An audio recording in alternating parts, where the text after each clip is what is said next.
கிறிஸ்துவுக்குள் பிரியமானவர்களே, கர்த்தரும் இரட்சகருமாய் இயேசு கிறிஸ்துவின் ஈடு நீட்ட நாமத்தினாலே உங்கள் யாவருக்கும் என் அன்பின் வாழ்த்துக்களை தெரிவித்துள்ளேன். தேவன் அருளிய அப்பம் பிரேயர் மினிஸ்ட்ரி சேனல் மூலியமாக உங்களோடு சந்திப்பதில் மிகுந்த மகிழ்ச்சியடைகிறேன். தினம்தோறும் அதிகாலைகளிலே பரிசுத்த வேதாந்தத்தில் நாம் ஒரு பகுதியை தியானித்து நம்முடைய குடும்ப பாதுகாப்பிற்காக நாம் ஜெபிக்கிறோம். அதிகாலைகளிலே அபிஷேகங்களை பெற்றுக்கொள்ள, தேவனுடைய கிருபை பெற்றுக்கொள்ள புதிய நாளிலும் இணைந்திருங்கள். வெளிப்படுத்தின விசேஷம் 22ஆம் அதிகாரம் 11-12 ஆகிய வசனங்கள். அநியாயம் செய்கிறவன் இன்னும் அநியாயம் செய்யட்டும், அசுத்தமாயிருக்கிறவன் இன்னும் அசுத்தமாயிருக்கட்டும், நீதி உள்ளவன் இன்னும் நீதி செய்யட்டும், பரிசுத்தம் உள்ளவன் இன்னும் பரிசுத்தமாகட்டும். இதோ சீக்கிரமாய் வருகிறேன். அவன் அவனுடைய கிரியைகளின்படி அவன் அவனுக்கு நான் அளிக்கும் பலன் என்னோட கூட வருகிறது. ஹல்லேலூயா. கிறிஸ்துவுக்குள் பிரியமானவர்களே, அநியாயம் செய்கிறவன் இன்னும் அநியாயம் செய்யட்டும். ஒருவேளை காலை வேளையிலே நான் கர்த்தரை விட்டு விலகி தான் வாழ்றேன், நான் கர்த்தருக்கு கீழ்ப்படியில, அநியாயம் செய்யக்கூடாதுன்னு சொல்லி எனக்கு தெரியும். ஆனால் என்னுடைய வேலை, என்னுடைய வியாபாரம், என்னுடைய கம்பெனி, என்னுடைய பிஸ்னஸ்ஸு அது அநியாயம் செய்கிற இடம் தான். அதில் நான் எனக்கு உண்மையாக இருக்க முடியல. நான் எவ்வளோ முயற்சி பண்ணாலும் என்னையால் உண்மையாக இருக்க முடியல. நான் அநியாயமாக தான் வாழ்ந்துட்டுருக்கேன். சில குடும்பத்தில் இப்படிலாம் இதயத்துக்குள்ளே யோசிப்பாங்க. பைபிளில் சில வசனங்களை நாம் தியானிக்கும் போது அதனுடைய உண்மையான அர்த்தங்கள் என்ன என்பதை நாம் அறிந்து கொள்ளணும். அநியாயம் செய்கிறோன்னு இன்னும் அநியாயம் செய்யட்டும். ஒரு குடும்பத்தில் மனம் திரும்பணும். கர்த்தரை விட்டு எங்கெல்லாம் தள்ளி போகிறோமோ நம்ம மனம் திரும்பி கர்த்தர் பக்கம் வரணும், உண்மையாக வாழணும், பரிசுத்தமாக வாழணும், தேவனோட வார்த்தை கீழ்ப்படிந்து வாழணும். எல்லாம் தெரியும். ஆனால் தெரிந்ததுக்கப்புறம் மறுபடியும் ஞாயிற்றுக்கிழமை காலையில் நம்ம சர்ச்சுக்கு போயாச்சு, ஆனால் திங்கட்கிழமை காலையில் ஆனால் சில குடும்பத்தில் என்ன பண்ணுறாங்க அப்படின்னா, அநியாயமாக சம்பாதிச்சுட்டு வீட்டுக்கு கொண்டு வந்தால் அவங்களுக்கு பிடிக்கும். ஆனால் சில குடும்பம் நியாயமாக சம்பாதிச்சாதான் அவங்களுக்கு பிடிக்கும். இப்போ ரெண்டு விதமான ஜனங்கள் இந்த உலகத்துக்குள்ள இருக்கிறாங்க. சில குடும்பத்தில் காலையில் இணைந்திருப்பீங்க, ஆவியானவங்களோடு பேசுவார். கடைசி காலத்தில் ஜனங்கள் எப்படி இருப்பாங்க அப்படின்னா, அநியாயம் செய்கிற ஜனங்கள் நிறைய பெருகிட்டு வருவாங்க. நம்ம வாழ்கிற காலமே கடைசி காலம்தான். நம்ம நல்லவன் நினச்சி பழகிட்டு இருப்போம், நம்மகிட்ட இருக்க எல்லாத்தையும் வாங்கிட்டு போயிடுவாங்க. இதான் அந்த கடைசி காலம். இந்த கடைசி காலத்திலே அநியாயம் செய்கிறவன் இன்னும் அநியாயம் செய்யட்டும். இஷ்டம் போல வாழ்றானா இன்னும் இஷ்டம் போல வாழட்டும். ஆனா நியாயத்திற்கு நல்ல கணக்கு கொடுக்கணும். ஏன்னா சில குடும்பத்துல கர்த்தரை குறித்து பயமே இல்லை. கர்த்தரை விட்டு தள்ளி போயாச்சு, எங்களை யாரு கேட்க போறா? இந்த கடைசி காலத்துல கிருபையின் உபதேசம் வேற. வாயை திறந்தாலே ஒன்லி டயலாக் மட்டும்தான், ஒன் சைட் டீச்சிங். ரெண்டு பக்கம் பேசணும். பரிசுத்தம் அப்படின்னா அசுத்தம், நன்மை அப்படின்னா தீமை, நியாயம் அப்படின்னா ஆப்போசிட் அநியாயம், உண்மை அப்படின்னா ஆப்போசிட் பொய். ரெண்டுமே பேசணும். இந்த கடைசி காலத்துல சில கள்ள உபதேசம், ஒன் சைட் டீச்சிங், டயலாக் பிரசங்கம், மனம் திரும்புகிற பிரசங்கம் இருக்காது. மனம் திரும்புகிற பிரசங்கம் இல்லையா, அது அந்திகிறிஸ்துவினுடைய ஆவி அங்கே இருக்குன்னு அர்த்தம். கடைசி காலத்தில் துணிகரமான தந்திரமான ஆவிகள், வஞ்சிக்கிற ஆவிகள் தேசத்துக்குள்ளே நிறைய சபைகளுக்குள்ளே கிடக்கு. இப்படிப்பட்ட ஆலயத்துக்குள்ள போகும்போது கொஞ்சம் எச்சரிப்போடு இருக்கணும். ஏன்னா இந்த கடைசி காலத்திலே உன் தேவனை சந்திக்கும்படி ஆயத்தப்படு. ஆமோஸ் 4:12. உன் தேவனை சந்திக்கும்படி ஆயத்தப்படு. நம்ம இந்த கடைசி காலத்துல வாழ்ந்துட்டு இருக்கோம். தேவனை சந்திக்கும்படி ஆயத்தப்படு. எப்படினாலும் வாழலாம், நல்ல அநியாயம் செய்யலாம், நல்ல கொள்ளையடிச்சு சம்பாதிக்கலாம். என்னை யாரு கேட்க போறா? நியாயத்தீர்ப்பு நாள்ல கணக்கு கொடுக்கணும். இந்த பூமியில இஷ்டம் போல செய்யறாங்களா, அவனவனுக்கு நான் அளிக்கும் பலன் என்னோட கூட வருது. யார் எங்கேயும் தப்பிச்செல்லாம் போக முடியாது. ஐயா காலை வேளையிலே அம்மா சில குடும்பத்தில் அநியாயம் மட்டும்தானே பண்ணிட்டு இருக்கிறாங்க. எத்தனை குடும்பத்தை ஏமாத்தி கொள்ளையடிச்சு சம்பாதிக்கிறாங்க. நியாய தீர்ப்பு இருக்குல்ல, நியாய தீர்ப்புனால போய் இதனோட சமூகத்தில் நிற்கணும்ல. அப்போ அந்த கடைசி காலத்தில் மனம் திரும்பி வாழணுமா வேண்டாமா? கர்த்தரை விட்டு தள்ளி போய் துன்மார்க்கமா வாழ்ந்தால் தேவன் கேட்பாரா கேட்க மாட்டாரா? நம்ம அப்படி யோசித்து பார்ப்போமே. அநியாயம் செய்கிறவன் என்று எழுதப்பட்டிருக்கு. இன்னும் அநியாயம் செய்யட்டும். அப்படியே முடிச்சிட்டார். இரண்டாவது, அசுத்தமா இருக்கிறவன் இன்னும் அசுத்தமா இருக்கட்டும். அசுத்தமா இருக்கிறியப்பா, இன்னும் அசுத்தமா இரு அப்படிங்க. ஏன்னா சில குடும்பத்துல பரிசுத்தமா வாழு அப்படின்னு சொன்னா, நாங்க பரிசுத்தமா தானே இருக்கோம் அப்படின்னு சொல்லிட்டு மறுபடியும் போய் அசுத்தத்துக்குள்ள இருப்பாங்க. கேட்க மாட்டாங்க, கீழ்ப்படிய மாட்டாங்க, துன்மார்க்கமா வாழ்வாங்க, சொன்னா கேட்க மாட்டாங்க. அவனவனுக்கு நான் அளிக்கும் பலன் என்னோட கூட வருகிறது. ஹல்லேலூயா. நீதி உள்ளவன் இன்னும் நீதி செய்யட்டும். சில குடும்பத்துல ரொம்ப கஷ்டப்படுவாங்க, நிறைய பிரச்சனைகள்லாம் இருக்கும். ஆனா இதுக்கு நடுவுல அவங்க நீதிமானா இருந்து நீதியை செய்து கொண்டிருப்பாங்க. அநியாயமான காரியத்தை ஈடுபட மாட்டாங்க, கர்த்தரை விட்டு தள்ளி போக மாட்டாங்க, உண்மையா வாழ்ந்துட்டு இருப்பாங்க. நீதி உள்ளவன் இன்னும் நீதி செய்யட்டும். பரிசுத்தம் உள்ளவன் இன்னும் பரிசுத்தமாகட்டும். நம்மளை பரிசுத்தத்துக்கு என்று அழைத்தார், நம்ம பரிசுத்தமா வாழ வேண்டும்.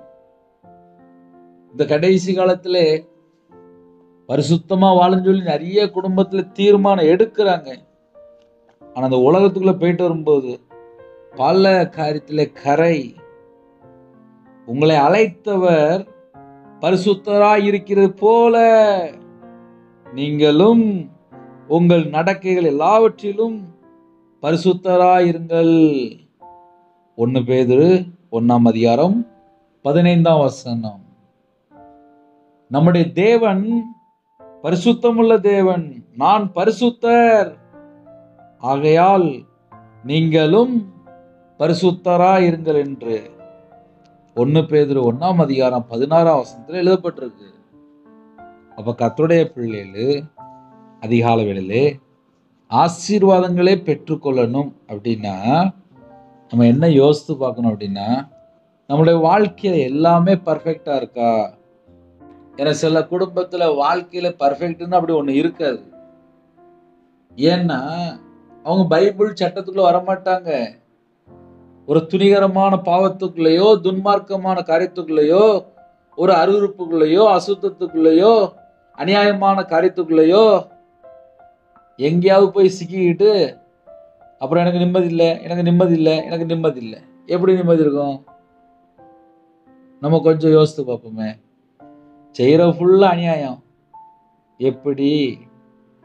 நீ நிறைய குடும்பத்தில் அப்படிதான் போயிட்டு வாயை திறந்தாலே போய் கணவன் மனைவிக்குள்ள உண்மை இல்லை, வாழ்க்கையில உண்மை இல்லை, வேலை செய்யற இடத்துல உண்மை இல்லை. தேவன் இருதயத்தை பார்த்துட்டு இருப்பார்ல, இருதயத்தை பார்த்து தான் ஆசீர்வதிக்கிறார். அதனால நான் வெளிநாட்டுல இருக்கேன், நான் வேற நாட்டுல இருக்கேன், எல்லா நாட்டுல இருந்து செய்தி கேட்டாலும் நம்ம எல்லாருக்கும் ஒரே காரியம்தான். ஒருவேளை கர்த்தரை விட்டு தள்ளி போயாச்சு அப்படின்னா மனம் திரும்ப அர்ப்பணிச்சிடணும். ஏன்னா கிருபையின் காலம் மனம் திரும்புற காலம். மனம் திரும்பி தேவனுடைய சமூகத்துல பாவ மன்னிப்பை பெற்றுக்கொண்டால் கண்டிப்பா நமக்கு நித்திய ஜீவன், பூமிக்குரிய ஆசீர்வாதத்தை நம்ம பெற்றுக்கொள்ள முடியும். இல்ல பிரதர், நாங்க எத்தனை செய்தி கேட்டாலும் நாங்க இஷ்டம் போலதான் வாழ்வோம், தேவன் பார்த்துட்டு இருப்பார், வேற ஒண்ணுமே இல்லை. நம்ம பரலோகத்துக்கு போக முடியாது. பரலோகத்துக்கு போனோம் அப்படின்னா ஒரு பாவி மனம் திரும்பணுமா? ஒரு பாவி மனம் திரும்பினா பரலோகத்துல சந்தோஷம். நான் இஷ்டம் போலதான் வாழ்வேன் அப்படின்னா 2ஆம் மரணமாய் அக்கினி கடல். ஏன்னா பைபிள் அப்படிதான் போட்டுருக்கு, பங்கு அங்கதான் வச்சிருக்காரு. நான் தேவனோட வார்த்தை கீழ்ப்படிய மாட்டேன், நான் அக்கிரமக்காரனா தான் வாழ்வேன். எனது கடைசி காலத்துல நிறைய டயலாக் பிரசங்கம் மட்டும்தான் இருக்கு. வாயை திறந்தா பொய் பொய்யா பேசுறாங்க. 2ஆம் மரணமாய் அக்னி கடலுக்கு போயிட்டு இருப்பாங்க. அநியாயம் செய்யறானா இன்னும் அநியாயம் செய்யட்டுன்னு சொல்லி போட்டாச்சு. அநியாயம் செய்யறோம் யாரு? அந்தி கிறிஸ்து. அசுத்தமா இருக்கானா அது அசுத்தாவி. பைபிள்ல போட்டதைப்படி உண்மையா சொல்லலையா, நம்ம தான் கொஞ்சம் கவனிச்சு கேட்கணும். ஏன்னா அந்த கடைசி காலத்துல நிறைய அசுத்தாவிகள் கிளம்பி இருக்கு. போலி அற்புதம், போலி அடையாளம். வாயை திறந்தாலே ஒன்லி போய், நான் அதை பார்த்துட்டேன் இதை பார்த்துட்டேன். எப்ப பார்த்தாலும் வாயை திறந்தா போய். அசுத்தாவிகள், வஞ்சிக்கிற ஆவிகள், தந்திரமான ஆவிகள். கடைசி காலத்துல கள்ள தீர்க்கதரிசிகள், கள்ள சுவிசேஷர்கள், கள்ள அப்போஸ்தலர்கள், ஓநாய்கள் என்று எழுதப்பட்டிருக்கு. அதனால காலவேளையிலே கர்த்தருடைய பிள்ளைகள் கையில பைபிள் எடுத்து வாசிங்க. இந்த வருஷம் முடிய போது கையில பைபிள் எடுத்து வாசிங்க. இந்த வருஷத்துக்குள்ள பைபிள் வாசித்து முடிங்க. உண்மையான ஆசீர்வாதத்தை பெற்றுக்கொள்ளுங்க. நீங்க போற திருச்சபைக்கு உண்மையா இருங்க. ஜெபிக்கிறதுல உண்மையா இருங்க. குடும்பத்துக்குள்ள உண்மையா இருங்க. ஆசீர்வாதங்களை பெற்றுக்கொள்ள முடியும். ஏன்னா நிறைய குடும்பத்திலே உண்மையை காணும். அதான் பிரச்சனை. அநியாயமா மட்டும்தான் வாழ்றாங்க. அநியாயமா வாழ்ந்தா தேவன் எப்படி கூட இருப்பார்? நம்ம அப்படி கொஞ்சம் யோசித்து பார்ப்போமே. ஒரு குடும்பத்துல அநியாயம் செஞ்சுக்கிட்டே இருக்கிறாங்க. ஏகப்பட்ட சொத்தை கொள்ளையடிச்சு வாங்கிட்டு வந்துருந்தாங்க. இல்ல பத்திரத்தை மாத்தி எழுதிடுறாங்க. இல்ல போலி பத்திரம் உருவாக்கிடுறாங்க. எப்படி இல்லாமோ செய்யறாங்க. இல்ல இடம் ஃபுல்லா ரேட்டு கூட வித்துருந்தாங்க. இதெல்லாம் இப்படித்தானே இருக்கு உலகம். இந்த உலகத்துலதான் நம்ம வாழ்ந்துட்டு இருக்கோம். அதான் சொன்னேன், அநியாயம் செய்கிறவன் இன்னும் அநியாயம் செய்யட்டும். இஷ்டம் போல வாழ்றானா இன்னும் இஷ்டம் போல வாழுப்பா போ. ஆமா. ஆனா நியாய தீர்ப்பு நாள்ல தேவன் கணக்கு கேட்பார். ஏன் இப்படி வாழ்ந்த கணக்கு கேட்பாரு. அநியாயம் செய்கிறவன் இன்னும் அநியாயம் செய்யட்டும். 31 நாளும் 365 நாளும் பணத்துக்காக அநியாயம் செய்யறானா 2ஆம் மரணமாய் அக்கினி கடல். இந்த பூமியில கிருபையின் காலத்திலே மனம் திரும்பி பாவ மன்னிப்பை பெற்றுக்கொண்டா மட்டும்தான் நமக்கு பரலோகம். நான் மனம் திரும்பவே மாட்டேன், நான் ஒண்ணுமே செய்ய மாட்டேன், நான் அப்படியே தான் வாழ்வேன் அப்படின்னா என்ன அர்த்தம்? அங்க உள்ள வேற ஆவி கிடக்குன்னு அர்த்தம். வேற ஆவி தான் அலக்கழிச்சுட்டு கிடக்கும். வாயில கெட்ட வார்த்தை வரும், தூசணமான வார்த்தை வரும், மற்றவங்களை தப்பா பேசுவாங்க, பரிசுத்தவனை தப்பா பேசுவாங்க, நல்ல குடும்பத்தை போய் தப்பா பேசிட்டு இருப்பாங்க. இதுக்கு பின்னாடி காரணம் என்னன்னு சொல்லி பார்க்கும்போது அநியாயம். அநியாயம் செய்கிறவன் இன்னும் அநியாயம் செய்யட்டும். அநியாயம் செய்கிறவன் தான் அநியாயமான காரியங்களை பத்தி பேசிட்டு இருப்பாங்க. உண்மையா வாழ்ந்தால் உண்மையான காரியத்தை பத்தி பேசிட்டு இருப்பாங்க. நம்ம ஆலயத்துக்கு போற பிள்ளைகள், ஆலயத்துக்குள்ள நாட்டப்பட்ட பிள்ளைகள் இருந்தாலே போதும். ஒருவேளை கத்தரை விட்டு தள்ளி போயிடுச்சா அர்ப்பணிங்க. அப்பா என் வாழ்க்கையில நான் கத்தரை விட்டு தள்ளி போனோம்ல மன்னிச்சுக்கோங்க, அவ்வளவுதான். அப்ப இரவணத்துல செய்தி, காலவெளியில செய்தி, தினம்தோறும் கேட்கிற எத்தனையோ குடும்பங்கள் உண்டு. ராத்திரியும் கேட்கிறாங்க, காலையும் கேட்கிறாங்க. நம்ம இருதயம் கர்த்தருக்குள் இருக்கா? நம்மளோட வாழ்க்கை கர்த்தருக்குள் இருக்கா? நிறைய குடும்பத்துல கையில பைபிள் எடுத்து வாசிக்காம இருக்காங்க. கையில பைபிள் எடுத்து வாசித்தானே சத்தியம் தெரியும். ஏன்னா சில குடும்பத்துல அவங்களுக்கு சொல்லிக் கொடுக்க ஆள் இல்லை. அவங்க பேசாம அநியாயம் செஞ்சுட்டு இருப்பாங்க. அநியாயம் செய்கிறவன் இன்னும் அநியாயம் செய்யட்டும். அசுத்தமா இருக்கணும் இன்னும் அசுத்தமா இருக்கட்டும். நீதி செய்கிறவன் இன்னும் நீதி செய்யட்டும். பரிசுத்தமா இருக்க இன்னும் பரிசுத்தமாகட்டும். அவனவனுக்கு நான் அளிக்கும் பலன் என்னோட கூட வருகிறது. முடிச்சுட்டு அப்ப காலவெளியில செய்தி என்ன அப்படின்னு சொல்லி பார்க்கும்போது, கர்த்தர் பிரியமானபடி வாழ்ந்தால் கண்டிப்பா ஆசீர்வாதம். உன் தேவனை சந்திக்கும்படி ஆயத்தப்படு. கண்களை மூடி நாம் ஜெபம் செய்வோம். எங்களை அதிகமாய் நேசிகள் அன்பு அந்த பரிசுத்தமுள்ள நல்ல பிதாவே நன்றி எடுத்து சொல்கிறோம்.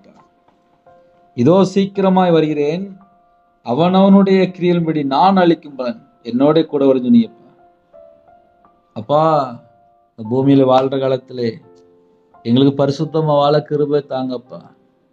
நீதியை பின்பற்ற கிருபை தாங்கப்பா. இந்த நாளை எங்களுக்கு ஆசீர்வதித்தாங்கப்பா. இந்த நாளைக்கான கிருபைக்கான நன்றியோடு துதிக்கிறோம், சோதரிக்கிறோம். உங்க வல்லமையிலான நிரப்புங்க, உங்க கிருபையிலான நிரப்புங்க, உங்களுடைய பிரசனத்தால் மூடுங்க. ஜெப அபிஷேகம் தாங்க, தியானிக்கிற அபிஷேகம் தாங்க, துதிக்கிற அபிஷேகம் தாங்க. ஆவிக்குரிய 9 கனிகளினாலும் ஆவிக்குரிய 9 வரலால் நிரப்புங்க. எங்க சிந்தனை கிறிஸ்துவோடு இணைப்பட்டு எங்க உடம்புல ரத்தம் எல்லாம் இயேசு கிறிஸ்து ரத்தமா மாறட்டும். சிறுபிள்ளை முதல் கொண்டு முதியோர் எல்லா குடும்பத்துக்கு கர்த்தர் வேலையடைத்து ஆசீர்வதிங்க. பழனியை திறந்து பண்டகசாலை திறந்து எல்லாருடைய கையின் கீழில் ஆசீர்வதிங்க. அவனுடைய சிரசு மேல ஆசீர்வாதம், அவனுடைய அப்பத்தை தண்ணி ஆசீர்வதிங்க. ஜெபாபிஷேகம் வேணும்பா, ஜெபாபிஷேகம் ஊற்றுங்கப்பா. கல்வாரி அன்பினாலே அப்பா உங்க பிள்ளைகளை தொடுங்கப்பா. ஒவ்வொரு குடும்பத்தையும் ஆசீர்வதிங்கப்பா. கிருபையின் வரலாறு நிரப்புங்க, ஞானம் வரலாறு நிரப்புங்க, தீர்க்க தரிசனம் வரலாறு நிரப்புங்கப்பா. எல்லாருடைய பாத்திரம் நிரம்பி வெளியிட்டும். யாரெல்லாம் காலவேளையில் அற்புதத்துக்காக ஜெபிக்கிறாங்களோ அவனோட வாழ்க்கையிலே கர்த்தர் ஒரு அற்புதத்தை கட்டிடுங்க ராஜா. சில குடும்பம் காலவேளையிலே பிறந்த நாள், திருமண நாள் யாரெல்லாம் கொண்டாடுறாங்களோ கர்த்தர் அந்த குடும்பத்தை சந்திக்கணும், பிள்ளைகளை ஆசீர்வதிக்கணும், அவனுடைய தலைமுறை ஆசீர்வதிக்கணும். இந்த வருஷத்தினுடைய வாழ்க்கை தேவனுக்கு பிரியமானபடி இருக்கணும். கர்த்தர் கிருபை செய்யுங்க. கற்பதனியா ஜெபிக்கிறோம், கர்த்தர் மனமிறங்கி ஆசீர்வதிங்க. மாசமா இருக்க கர்த்தர் ஆசீர்வதிங்க. டெலிவரிக்கு போறாங்க, கர்த்தர் கூட இருங்க. எல்லாருடைய தேவைகள் கர்த்தர் சந்திங்க. எத்தனையோ நாட்டுக்குள்ள இருக்காங்கப்பா, எல்லா குடும்பம் இயேசு கிறிஸ்து நாமத்தில் ஆசீர்வதிக்கட்டும். சிறுபிள்ளை முதல் கொண்டு முதியோர் எல்லாரையும் ஆசீர்வதிங்க. யாரெல்லாம் வெளியில போறவங்க எல்லா குடும்பத்தையும் ஒரு பாதுகாப்பு தாங்க. தேவனர்களே அப்ப மினிஸ்டர் நம்முடைய பாதத்தில் அர்ப்பணிக்கணும். இணைந்திருக்கிற குடும்பங்கள் ஆட்டுக்குட்டியா ஜீவபஸ்ல எழுதப்படணும். சமாதானத்தின் தேவனும் பிள்ளைகளோட கூட இருங்க. நிறைய கடன் இருக்குப்பா, இந்த கடன் அடைய கிருபை செய்யுங்க. யாரெல்லாம் என்னெல்லாம் யோசிக்கிறாங்களோ தேவ சித்தத்தின்படி இருந்தால் அப்பா உடனே நிறைவேற்றுங்க. கர்த்தருடைய கரத்தில் அர்ப்பணிக்கிறோம். இந்த நாளிலும் திருமணம் முடிந்ததுக்கு அப்புறம் கோர்ட்டு கேஸில் போயிட்டு இருக்கான்ப்பா, அந்த எல்லா காரியத்துக்கு கர்த்தர் மாற்றி இணைந்து வாழ கர்த்தர் கிருபை செய்யுங்க. சில குடும்பம் அப்பா விசேஷமாக கர்த்தரை விட்டு தள்ளி போயிட்டாங்க, மன்னிச்சிருங்க. எல்லா குடும்பம் ரட்சிக்கப்படணும். காலவேளையிலே திருமணத்துக்கு யாரெல்லாம் ஆயத்தமா இருக்காங்களோ ஏற்ற துணையை தாங்க. திருமணம் முடிந்ததுக்கு அப்புறம் எந்த குடும்பத்துல பிரிவினை இருக்கோ அதை எல்லாவற்றையும் நீக்கி இணைந்து வாழக்கத்தை கிருபை செய்யுங்க. இந்த நாளிலும் உமக்கு பிரியமானபடி நாங்கள் வாழணும். எல்லா குடும்பத்தையும் கத்தை பொறுப்படுத்துங்க. சரீரத்தில் பலவீனத்தோடு படுத்த படுக்கையில ஹாஸ்பிட்டல்ல யாரெல்லாம் இருக்கிறாங்களோ உங்க நாம மையம் விடட்டும். உம்முடைய தழும்புள்ள கரத்தினாலே தொட்டு சுகமாக்கித்தாங்க. எல்லா குடும்பமும் அப்பா ஆசீர்வாதமா இருக்கணும்ப்பா. எந்த ஒரு பலவீனமும் எந்த ஒரு நோயை தொடக்கூடாதுப்பா. உங்க பிள்ளைகளை வேலை அடைங்க, உங்களோட ரத்த கொட்டைகளை வேலை அடைங்க. பிதா குமாரன் பரிசுத்த நாமத்தால முத்திரை போடுங்க ராஜா. எங்க இதயத்துக்குள்ளே கல்லான இதயத்தை எடுத்து போட்டு சதையான இதயத்தை தாங்க ராஜா. உம்முடைய நல்ல ஆவியை தாங்கப்பா. எங்க இதயத்துக்குள்ள நீங்க வாசம் பண்ணுங்கப்பா. இந்த நாளிலும் இணைந்திருக்கிற குடும்பங்கள் 1000 தலைமுறைக்கு ஆசீர்வதிக்கப்படணும். நித்திய ஜீவனுக்குள்ள வரணும். தேவனோட வார்த்தை கீழ்ப்படியணும். ஜெபிக்கிற பிள்ளைகளா இருக்கணும். வேதத்தை கைக்கொள்கிற பிள்ளைகளா இருக்கணும். கர்த்தர் கிருபை செய்யுங்க. அப்பிரயோஜனமான ஊழியக்காரன் இன்னைக்கு யாரெல்லாம் இணைந்திருக்காங்களோ அவங்களுடைய எல்லா காரியத்திலும் கர்த்தரோட கரம் கொடுக்கட்டும். கர்த்தர் கூட இந்த ஆசீர்வதிங்க. உங்க நாம மட்டும் எடுத்து துதிகன மகிமை எல்லாம் ஒருக்கே செலுத்திடும். இயேசு கிறிஸ்துவின் பிதாவே ஆமென்.